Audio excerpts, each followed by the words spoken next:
Welcome to the Deep Dive. Today we're looking at a really fascinating economic story. It's about Lao PDR, a landlocked country, and how it's trying this huge shift, basically, from being landlocked to becoming land-linked.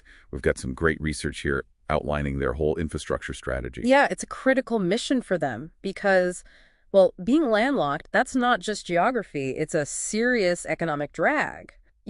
Transport costs often hit like 70% higher than average for developing nations, and that status, being landlocked, it can slash international trade by potentially around 80% compared to coastal countries. 80%, wow, that's a massive disadvantage.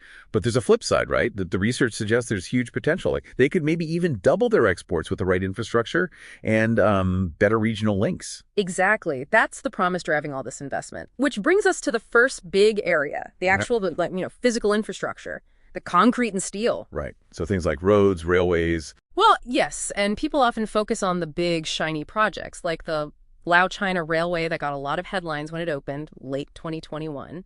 It's definitely transformative, but, the day-to-day reality, it's roads. Almost everything, 99.5% of freight travels on their road network. That's over 59,000 kilometers. Okay, but here's the catch I saw in the data. A huge chunk of that, something like, over 75%, 76.72% actually, is unpaved. That's it. Imagine, 3/4 of your vital commercial routes are basically dirt tracks. Think about the delays, the wear and tear on vehicles, the weather dependency. It's like a massive hidden tax on everything trying to move in or out. Exactly. It's a hidden cost. So we really wanted to understand, well, where does the investment make the biggest difference? We used econometric modeling, and honestly, the results were a bit of a surprise. Standard things like GDP and distance, they matter, sure. But the key finding came from looking at elasticity. Okay, let's just quickly break that down. Elasticity means how much trade volume reacts, how sensitive it is when you change one specific thing. Precisely. And the data points to a really clear hierarchy. Extending the road network matters a lot.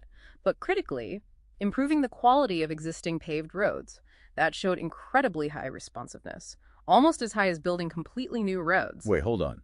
So the elasticity for paved road quality was nearly as high as for extending the network. We're talking 1.977 for quality versus 2.480 for extension. That's significant. It is, and things like cross-border connectivity, like the Mekong bridges, also very important, around 1.198. But yeah, the quality of the roads you already have, that's a massive lever. So are you saying, and this is surprising, given the buzz that just paving existing roads might actually boost trade more or at least nearly as much as that huge new railway project in the short term? For immediate trade volume growth, the data leans that way, yes. Look, poor quality roads just slow everything down. They limit vehicle types, cause damage, create bottlenecks. When you pave a road, you get an instant efficiency gain. It's measurable. We saw a specific example. Improving the paved road percentage led to a 4.52% jump in exports just to neighboring Thailand. That's concrete proof then. Road quality equals trade efficiency. But okay, building and paving is one thing. For this land-linked strategy to really work long-term, you need more than just asphalt, right? What about the non-physical stuff? The paperwork, the regulations? The soft side of trade. Absolutely crucial. You can build the best road in the world, but if trucks get stuck at the border for days with customs... Right, it defeats the purpose. Totally. These non-physical barriers, things like inefficient customs procedures, can completely undermine infrastructure investments. Sometimes fixing a policy is actually cheaper and faster than, building a bridge. Okay, that makes sense intuitively, but how do you measure the impact? Like fixing customs versus fixing a road. You can quantify it. Take customs modernization, streamlining processes, cutting down clearance times. The research suggests that for every 10% reduction in the time it takes to clear customs, you could see about a 3% increase in overall trade volume. 3% just from efficiency gains. No concrete involved. Exactly. Pure policy improvement paying off. And funding all this, the roads, the rail improvements, the policy work that needs serious money. Which brings in public-private partnerships, PPPs. Yes, PPPs are a cornerstone of the strategy. Yeah. You need private sector capital and expertise. And there's evidence for this too. Countries with, let's say, well-established frameworks for PPPs, they tend to attract around 25% more private investment in infrastructure. So it's not just about needing the money, it's about having the right system to manage those partnerships effectively. Precisely. So the big picture, the path forward, it has to be integrated.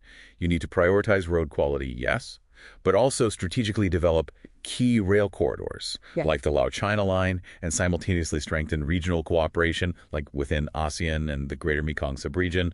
You need the hard and soft components working together. Okay, so wrapping this up for everyone listening, the key takeaway from this deep dive seems to be that for Lao PDR, success isn't about some single mega project.